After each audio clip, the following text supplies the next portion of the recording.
এবার এইখানটা চলে আসো আস্তে করে ঘুরে।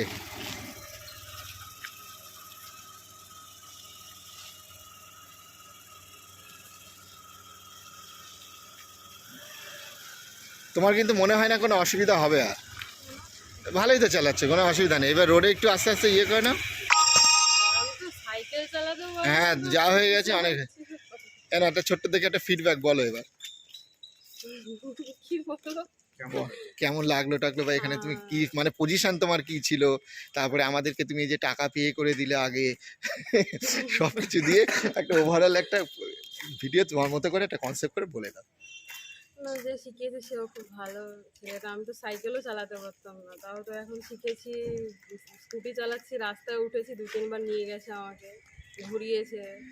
তোমার টোটাল কটা ক্লাস? 10টা ক্লাস হলো টোটাল? হ্যাঁ, আচ্ছা, 10টা ক্লাসের মধ্যে তোমার তো সাইকেল চালানো ফালানো কিছুই ছিল না। না, আমি সাইকেল কখনো চালাইনি। হ্যাঁ, তবুও ওর মোটামুটি কমপ্লিট হয়ে গেল। মানে এবার রাস্তার মধ্যে এবার কি হয়, 10টা ক্লাসে আর বাকি বাড়িতে স্কুটি থাকলে চালাতে চালাতে ঠিক হয়ে যায়, এই হচ্ছে এখন একটু ব্যাপার। ভয় লাগছে, কারণ আমি যেহেতু কোনোদিনও সাইকেল চালাইনি, তো এখন একটু সমস্যা তো হবে। ওগুলো ঠিক হয়ে যাবে। হ্যাঁ। আর এই যে এখানে এসে তুমি যখন এই যে ফার্স্ট ডে যে পেমেন্ট করে দিলে, তারপরে যে তুমি এতগুলো ক্লাস করলে, কোনো রকম সমস্যা বা না, আমাদেরকে কোনো ফোন রকম করে রিমাইন্ডার সমস্যা দেওয়া হয়নি। যে দাদা আমার ক্লাস আছে এরকম কোনো ব্যাপার ট্যাপার কোনো রকম। বলছে? আমরা রিমাইন্ড সবসময়, দিচ্ছি তোমাকে।